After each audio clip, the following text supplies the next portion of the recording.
I'm Benjamin Kerstein. Amanda Ring. This is Amanda Ring, very nervous Amanda Ring. Amanda is a filmmaker.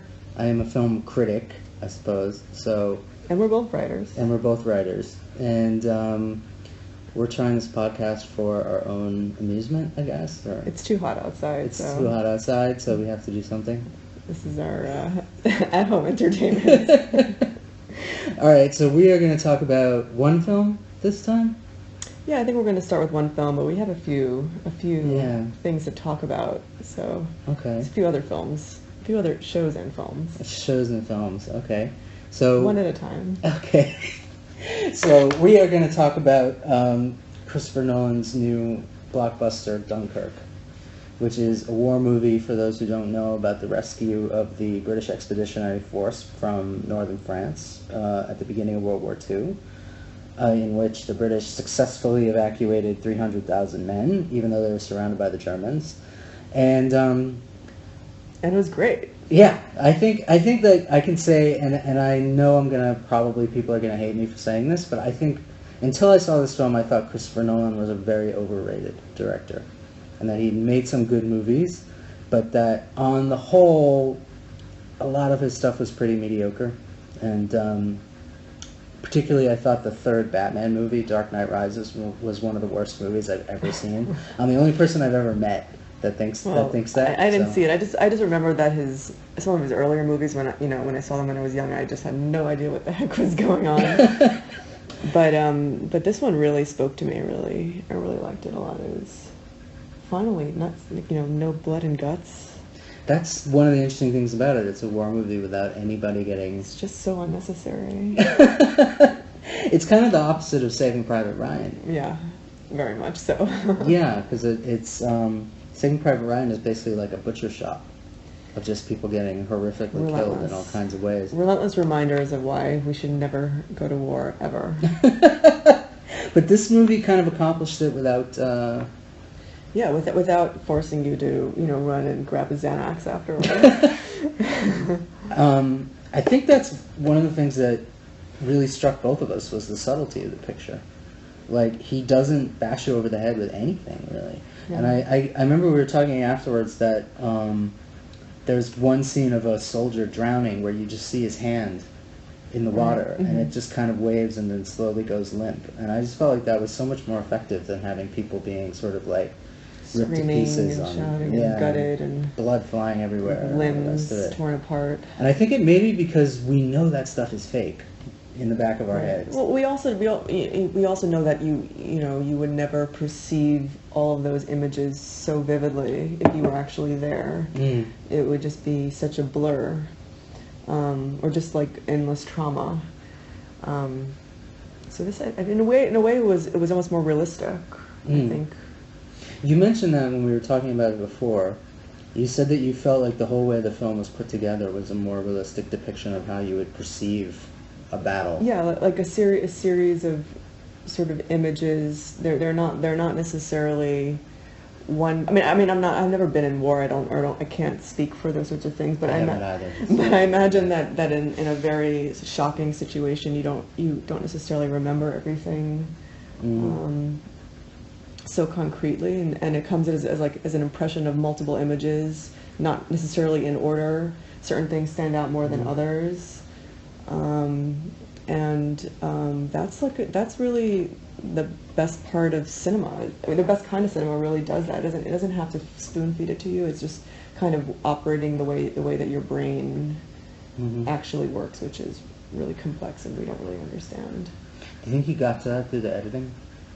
Yeah, just so people know, the film has a very unusual structure in that there are 3 separate stories that are intercut simultaneously, even though they take place over different lengths of time. So anyone who hasn't seen the movie, the structure of the film is very unusual in terms of, like most of Nolan's movies do this, is the way it plays with time. So yeah. Sorry.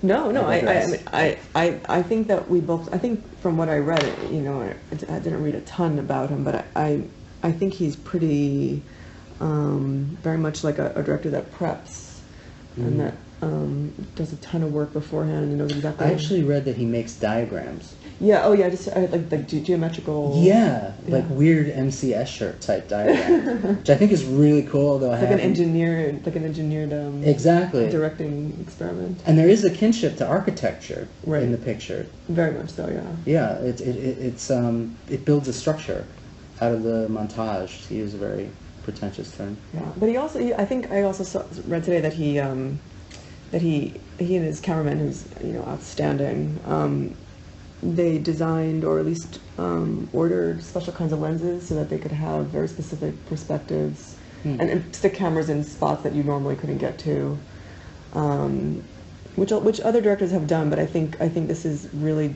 on a very high level, on an engineer architectural level. And that's really cool. You mentioned that right after we saw the picture, where you talked about how you were amazed by his setups.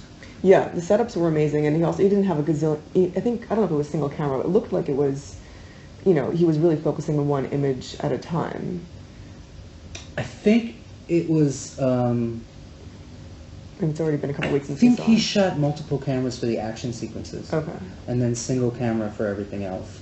Now, I don't know how that would, what in that film would qualify as an action sequence and what wouldn't, because, Well, yeah, we don't have the film in front of us. So exactly. We're racking up memories.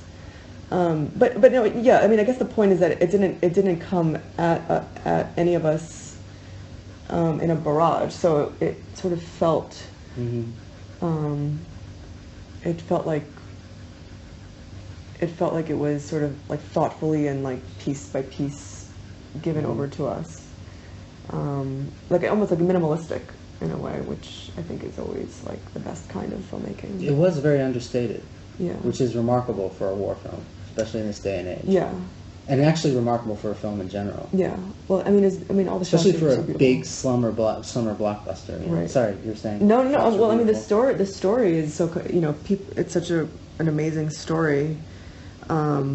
It was very engaging. I mean, I didn't feel the need to check my phone or which I do at pretty much every single film nowadays, especially the ones past 2 hours. Mm-hmm. But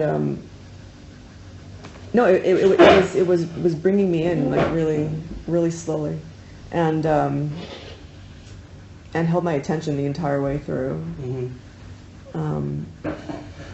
And I loved all the scenes on the beach where the soldiers look like seagulls, basically, or even sand, sand dunes. They were really becoming part of the background, almost like a master painting. Yeah, we talked about that there was a sense of nature to the picture. Very strong. And then you had the planes, which were a whole different thing. Yes, flying free in the air. Technology. Yeah. I was really struck by the presence of the ocean. Yeah. And the way the ocean is someone actually, when I was doing a little research for this, some critic wrote that it was a horror movie with the ocean as the villain. And I kind of see that, and I think there's some truth in it, particularly the scene where the ship is torpedoed and you see it from the inside. Yeah. You don't actually see the torpedo hit, you just see this wall of water. Yeah, it's another enemy. I mean, besides the Germans, they have to deal with this other thing that just doesn't really give a crap about. Total indifference, yeah. And yet, the sea is also the means of their deliverance. Right. They've got to get over that water, and the boats that save them come in over the water. And the Brits are renowned for a naval nation. Yeah, so in a way, they've mastered the seas.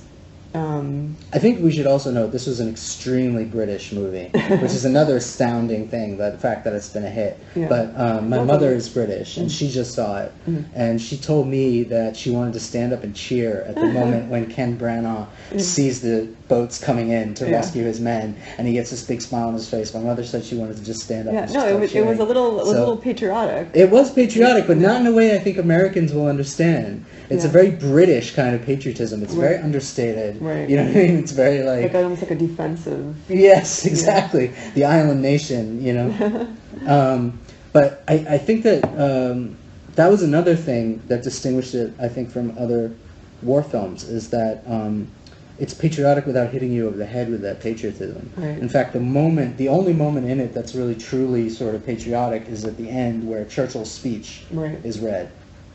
Well, and even in that case, it's just read by a young soldier. They don't actually have Churchill giving it. But even Kenneth Branagh's, sense of duty and that was really highlighted, and just how everyone sort of kept towards their, the order of loading the ships, even the rescue ships, which reminded me of Titanic. Yeah. I mean, it wasn't really that far away from. I mean, it was a good 40 years from the sinking of the Titanic. But it made me really think about how that culture never really left. In fact, one of the, in at least not in the film, but in actuality, one of the civilian boatmen who came over to help rescue the soldiers had been the first mate on the Titanic when it went down. Yeah, I can't remember his name, but he is actually portrayed. He's the main character in A Night to Remember, which is probably the greatest Titanic film ever made. So if anyone here hasn't seen it, which most of you probably haven't, it's an old British black and white picture. Go see it. Fantastic film. Anyway. Well, I mean, like every other teeny bopper, I was obsessed with Titanic. And I had, this may seem strange to you, but I actually rather liked Titanic. Yeah? Yeah, I did. I don't know why. I thought the script was terrible. Right. But on a visual level, it was just astounding. I mean, when I was 13, I had no idea. I just, I had like Leonardo DiCaprio posters on my wall and stuff. Of course. Naturally. Yeah. And I found the end actually quite affecting. I'm not ashamed to say it. I got a little misty-eyed at the end when she has the dream. I mean, it was a little sentimental. I mean, I would have maybe scrapped a couple of those lines. I would have scrapped all the lines, but that's... Yeah, I totally agree with that. Those actors are strong enough to handle some just expressions. Which, to get back to Dunkirk, is interesting. Apparently, the screenplay for this film was 67 pages long. Wow. Which I believe the normal amount for a feature film is 120. Yeah, I mean, it depends. It depends how much, if you're doing like, There Will Be Blood, or if you're doing, like an Aaron Sorkin film. It was just not really necessary. I mean, the whole thing was really in cinematic language, and I think Christopher Nolan really likes that. He really wants to work on that and push it forward. I'm not sure that this pushed. I'm not sure if this pushed it forward. If there was anything shocking or progressive about this film, but it was maybe. Oh, I guess what we really liked about it was that there wasn't really very much CGI.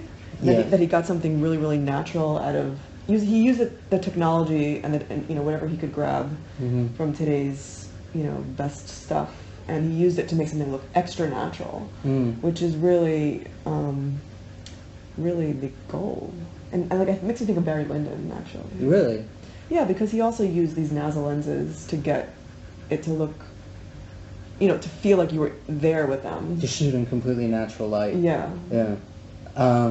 I think, and I don't know this for a fact, but I feel like most of the film actually probably was shot in natural light. It had that kind of grayish, sort of grayish green. The perspective, the eye, where the eye is, and the perspective of the camera just was very was very sort of human. I think that maybe in relation to that, what was remarkable to me is that it's I felt like it was the first time in his whole career that Christopher Nolan slowed down. Yeah, because his movies are normally very rapid fire, right? Especially playing with your head. And especially in their editing, very aggressive editing, very jagged. Yeah, editing styles. I remember watching Memento. I was a lot younger, but I was just like, oh my god. I think in particular the Dark Knight films, the Batman films, very aggressive use of editing and music, and in this, a lot of the film is very quiet. Super quiet. And but apparently people were complaining in the theaters that the sound was too loud for some people. Maybe some of the effects were too loud. Maybe they just were so shocked because it was so quiet, and then suddenly they were. Yes, I think that's it. The gunshots and the explosions were very loud, but they were sporadic, and I think you're right. It was the shocking nature of it. Yes. But that's also real. I mean, if you're on this beach, in the 40s, there's not much noise. Or there's no air traffic at that time. There's no you don't have any electric cables or Wi-Fi. There's no frequency. So it was probably incredibly quiet. Which is also, I think, accurate in the sense that I once heard someone describe war for the ordinary soldier as being long periods of almost unbearable boredom, Wow. punctuated by very short bursts of just absolute Like uncomprehending insanity. terror Yeah. and violence. Oh my God. you know, which is very much part of the picture. I felt that it was Yeah. you did get a sense of those men standing in those queues, waiting to get on those boats for hours. Right, they were standing there hours. in uniform, probably didn't have any food. Mm-hmm.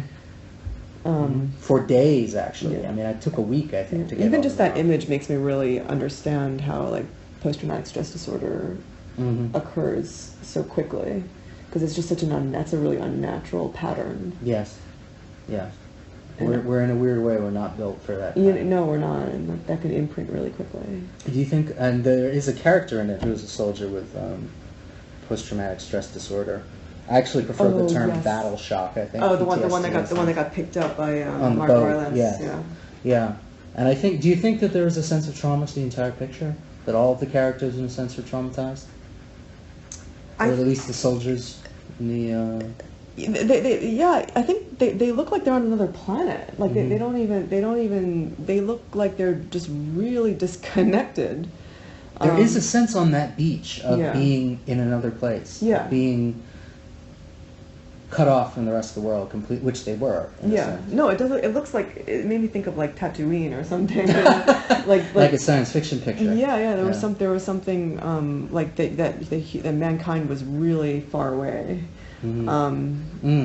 totally unreachable. Yes. And they didn't have cell phones and satellite phones or whatever. It makes me think of one of the earliest shots where the lead soldier that we follow through this whole thing is he's fleeing the Germans through the streets of this little French town, Right. and he goes through this sort of narrow passageway and enters the beach, and all of a sudden, like, it opens up and there's just beautiful. this expanse of sand. Yeah. You don't see any buildings, you don't see Right. any. It looks like an structures. empty like Disneyland park. Yes, a deserted hotel beach or something like that. Yeah, like almost like not real. Like there's medieval buildings and just the silence of it. Like it's like a ghost town. And then these papers. I mean, they could be like ads. Like you can think about the leaflets that were falling on the yeah. men. Yeah. It was that was really The German propaganda leaflets that were But there's there's no way back from the beach back through the town into reality. It's like that like the earth is flat from that point. Like Yes. you fall off. Like there's no way to go back to normal. It's over the sea is the only way out. And you noted that actually really quite horrifying moment where the soldier commits suicide by deliberately diving into the He just walks Atlantic. really. He's just so desperate to get out. He's like, I'm just gonna go, and he probably probably was just psychotic. I mean, again, the battle shock. yeah. That might be one of the most harrowing moments in the whole film, I thought. Yeah, and it wasn't. He didn't need to. He shot it. He did a long shot of it. He didn't bring us up to his face. We didn't have to see any of his emotions, or we didn't have to cut a few different times, and we didn't have to see his feet and then his face, and it just was like just watched him walk in, waltz into the water, and we knew what was happening. As it would have appeared to any of the soldiers watching. From their perspective, but it's also it takes a certain kind of bravery, belief from Christopher Nolan that we're going to understand that that's what he's doing, and that we also that we're also going to feel like a sense of terror from it, and empathy just from the long shot. Like we don't need to be up in it with him.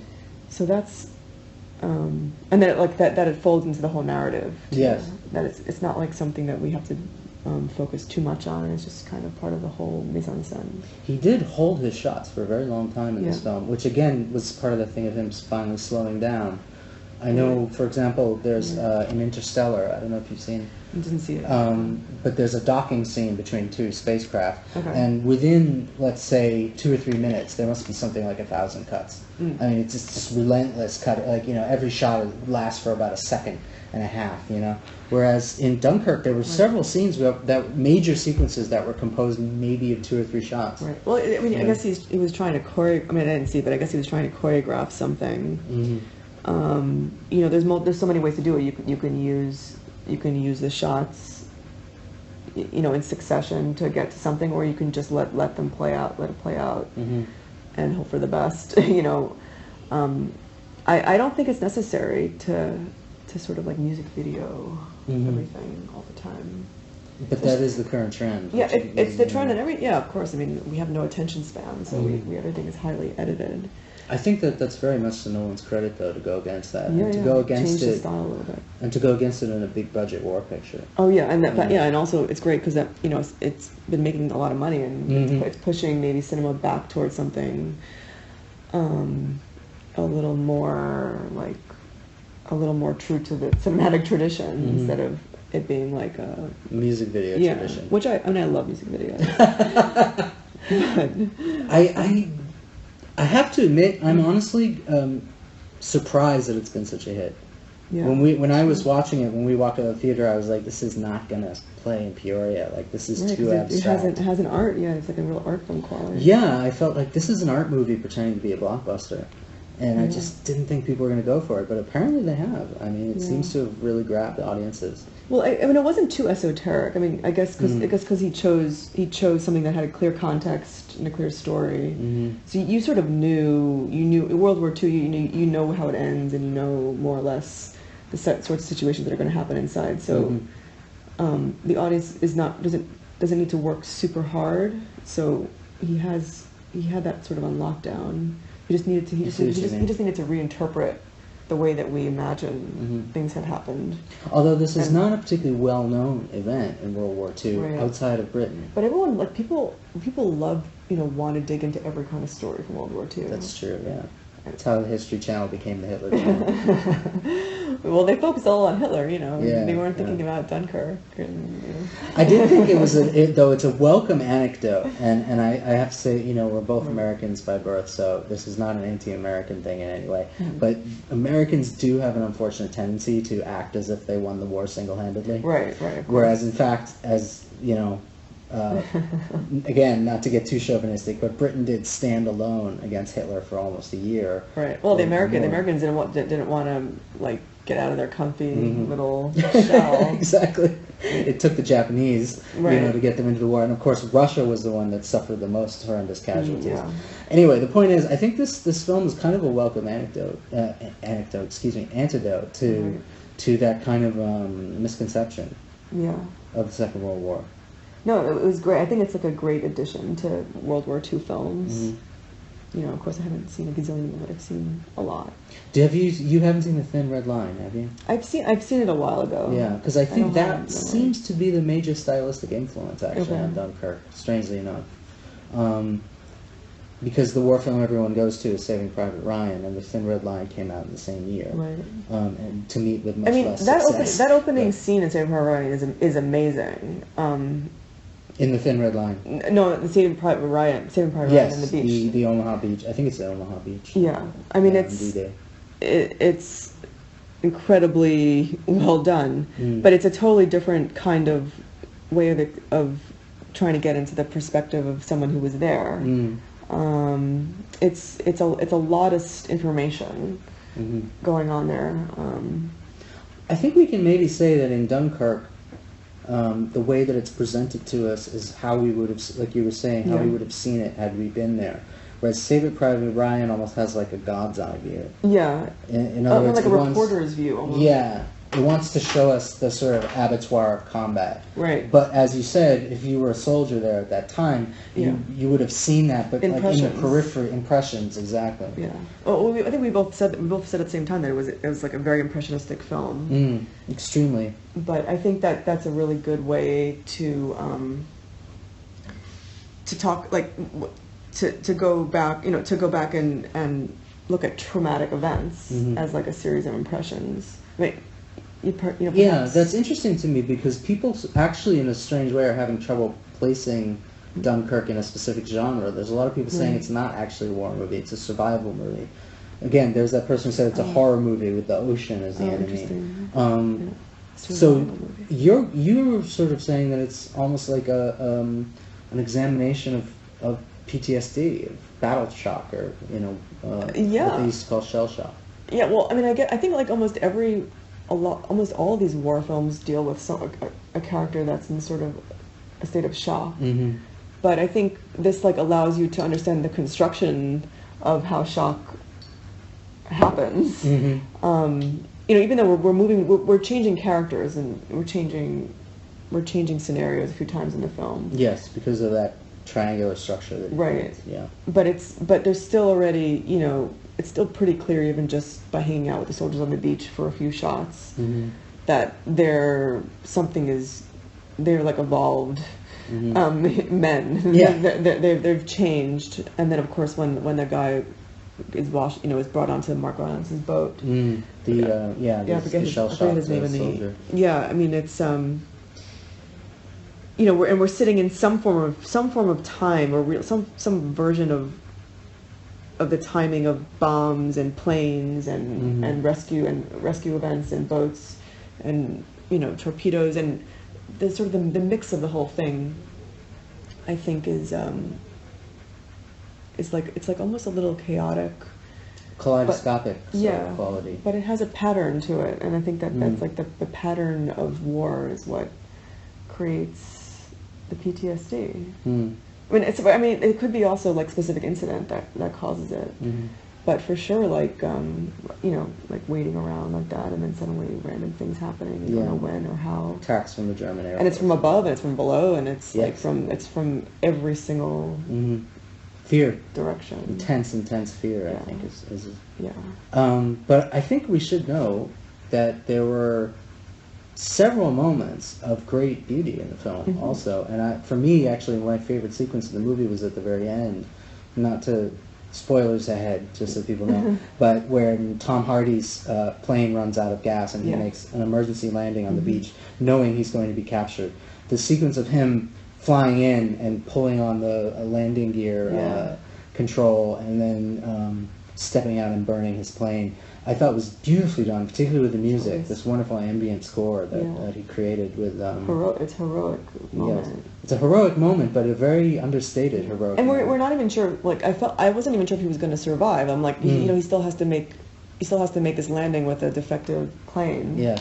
And it's like he could sort of, I mean, he could have just crashed himself and, just gone out like that way. Of course, he could have had an accident, landing with a defective equipment, but he sort of lands perfectly and heroically, and then just hands himself right over to the Germans. Yeah, doesn't even seem to wait or try to run and hide, or he just burns the plane and is like, here I am. Like, it's like a sacrifice almost. It's like it's like a burnt offering in a way. Yeah. Very primitive. Very primitive. Well, it was. I mean, there's very primitive stuff going on in this film. Well, war is a very primitive thing. Except for their beautiful outfits. That's right. You really enjoyed the fashion statement. I thought they were, like, beautiful. I can't speak to that. I just don't know. That's not my field. Yeah. But it was like the pleated pants, and like they had these little jackets that were like kind of wool, and they all like, it was just really nice outfit, really nice. It did. I mean, I will say that the images of the soldiers and stuff were quite striking. Right. I mean, they all had very similar haircuts, and they were a bit like lemmings. Yeah. I read that Nolan, particularly for the crowd scenes, looked at silent pictures. Oh yeah. And there is one shot I remember where they're all lined up on a dock. And the Germans come in and strafe the dock, and all the men dive, but they kind of dive in a wave. You see like this. You see all of a sudden like these heads moving in a kind of strange rhythm, ducking down. And there was an aesthetic of the silent picture I felt in this movie, like you were saying how it's kind of purely visual. Yeah, but there's nothing to be said. Like there's no need for voiceover. There's no need to hear any of their conversations I mean, what are they going to say anyways? You know, like, oh, we're in a really bad situation. Yeah, the situation is totally out of their hands. And the parameters are so clear. There's going to be Germans flying over. There's going to be dogfights overhead. Yeah. And there's going to be maybe torpedoes from below, and they just gotta pray. But I guess in another film, maybe we would have seen closer to people praying, or maybe some of their habits, like while they're hunkered on the dock. Maybe some people would have been joking around, maybe not. I mean, but it's sort of, I guess it doesn't really matter. I would actually point to that, though, as, for me, one of the few flaws in the picture was the lack of humor. Okay. Like, I felt like, because my mother's British, I grew up with a lot of British culture, and if there's one thing the British are good at, and in fact, only the Jews may be better at this than the British, but the British are excellent at kind of dry gallows humor, and I feel like there had to have been a ton of that. I don't know if Jews are good at it, like, while it's happening. I think they're good at it, like, afterwards. After the fact.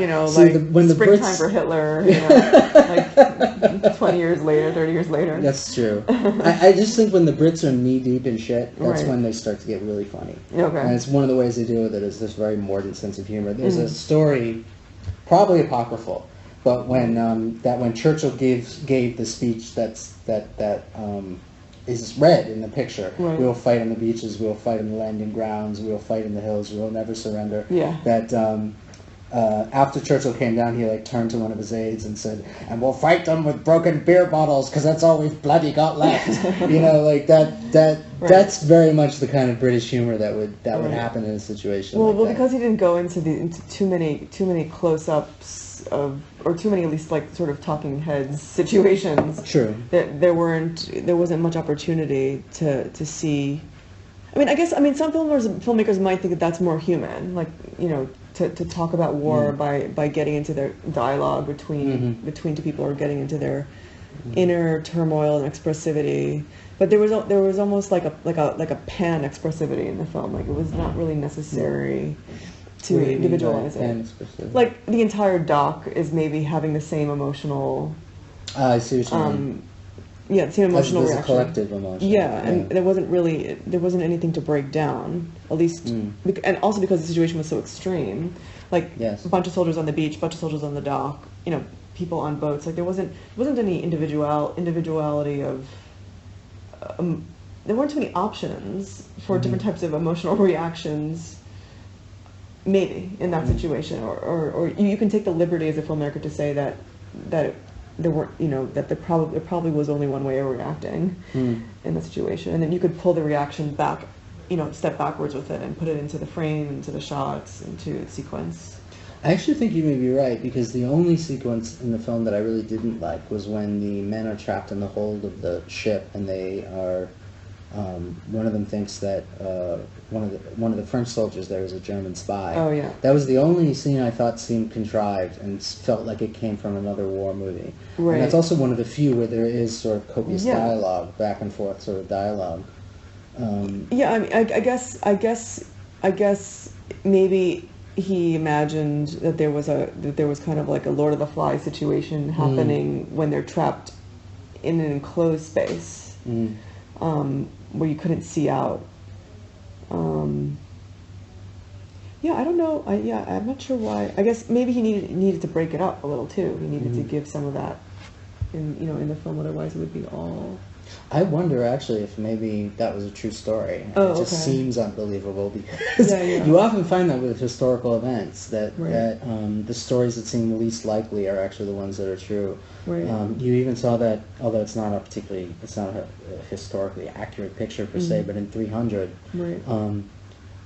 someone actually said to me, he's like, that line about how we will fight in the shade, that was such a Hollywood line, and I said, that's right out of Herodotus. Oh. They really said that, okay.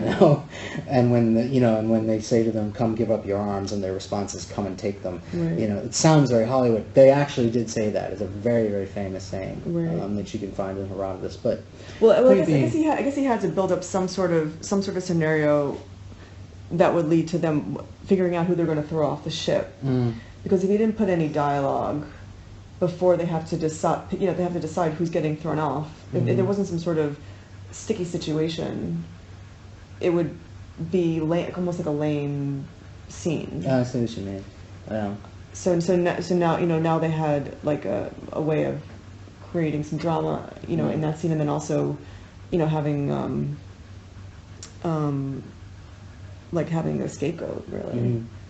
Of course, they get interrupted by the torpedoes. Yes. by the water.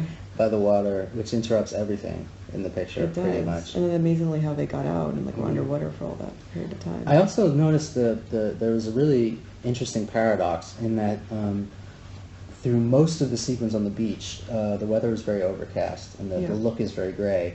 And when they get to Britain, see, I thought it was sunny. Like the two we of us totally disagree about this. We should see it again and make sure. I was like, it was like kind of bright. I felt it got bright and sunny when they get to England at the very end. Yeah. Which is humorous because everyone knows that Britons almost never see the sun because it's so overcast there all the time. But there was definitely, I felt like a deliberate visual distinction between England and where they were trapped. No, for some reason it didn't register. It didn't read for me as being gloomy. Like the tone wasn't that gloomy, which I thought was kind of nice because he didn't. That means that he didn't contrive. He didn't contrive the look of it too much. I really like that a lot. I mean, because there's so many shows now that are using filters and like saturations and to kind of like make you feel like it's gloomy. The Handmaid's Tale comes to mind. Like really don't like at all. I haven't seen it. Yeah, I mean, there's a lot of heavy filtering in the cinematography, and it's too much. Like I just don't need it. But so this is I guess because he didn't at least in a heavy-handed way do that in this film. It sort of didn't you had to sort of suss out the mood a little differently. Yeah, he doesn't tell you what to think about things. And even like the dog fights, like even the planes. I mean, it's bright. I mean, it was very that's true. Beautifully choreographed, and it was also bright, and there was something like pleasant about watching it. Yeah, it's again that paradoxality of the portrayal of nature. Because on the one hand, they're up there in the clouds and they're free and it's beautiful and sunny, and then the next second, all of a sudden, the other plane comes in firing its machine guns and really, really loud. Right. And then in reality, it wasn't black and white, right? I mean, in reality, they could have been having deadly fights in beautiful sunny skies. Yes, absolutely. Absolutely. But that was, it was. I think I read somewhere that somebody thought that it was a little bit like virtual reality, but that has to do with how they place the camera inside the plane. I mean, I loved actually where they put the horizon line, and we didn't flip the plane. They didn't do too many dips and tricks. And also because it was so beautiful, like it's almost unnecessary to over action, what's his word? Like overact the machinery. Clutter up the frame. Yeah. I mean, I think that part of that is that they used real planes. Yeah. And real pilots, they all that stuff. As far as I and they use these lenses. They use like different types of. They use like specially designed cameras. To get a natural effect, to get something minimal and natural, not the opposite, not to sort of be able to collect a million shots that they can cut like endlessly later. So I think that was really. I don't think they were even shot with like rear process or anything like that. I think all the scenes of the pilots were shot in the air. No, it looked pretty natural. There were some of the boating scenes were astounding. Like they felt super real. Like you could feel the ocean right next to you on the screen. Again, they used real boats. And it's really hard to shoot boats, apparently. Yes, it's a nightmare, from what I understand. Yeah, and he did it really well. Apparently Steven Spielberg has never completely recovered from Jaws. Oh, is that right? Yeah, apparently shooting the last third of that movie on the open sea was apparently one of the worst experiences of his entire life. Well, he should get some tips from Christopher Nolan, because he clearly knows what he's doing. They used real boats. Apparently, they actually some of the boats the civilian boats that were portrayed are actually were used in the original evacuation, and they're now housed in a. Didn't you say that like France gifted them a boat or something? Yeah, actually, the destroyer in the picture is apparently a French destroyer that was towed out on tugboats. So every time you see the boat from a different angle, there's on the other side there's like two tugboats pushing it along. I think I would have like a panic attack if like a country like gifted me like a massive, destroyer for my film. You're afraid you're going to screw it up or something. I mean, it's just so surreal. Ironically, the French were very irritated by the whole thing because there were almost no French portrayed, even though there were quite a few French who were evacuated as well. Well, the one that was French, they thought he was a German spy. He was a German spy. So that's not so nice. Yeah, and then there's some French soldiers at the beginning who basically all they do is yell at the British soldier and tell him to get the hell out of the way. And they weren't allowed to pass through. Yes, that's right. Yeah. Too bad. And apparently also India is ticked off because there were some Indian soldiers on the beach as well that were not portrayed. Well, you can't get everything in there, there's only so many. Well, not to get too politically correct, but you mentioned that about The Beguiled as well, which I haven't seen, but that was very controversial, the fact that there are no black people in the Well, I think that she closed off the context the way that it's okay, it's okay to do that. I think that if she because it was set at a certain point in the war. And it was set at the already the war was ending and the slaves had already left. So it was really just these white Southern women trapped in the house and a bunch of Yankees passing through and some Confederate soldiers, whoever was left. I don't know exactly what part of the war it was set in, but yeah, I mean, I think it's okay to lock down a context and just dig into it. I think you do that when you write academic papers. You do that when you really write anything. You're supposed to do that. Like if you start to open it up even just a little bit, it kind of you distort it. I think that emphasizes the fact that whatever else Dunkirk may be, it's a very British picture. Right.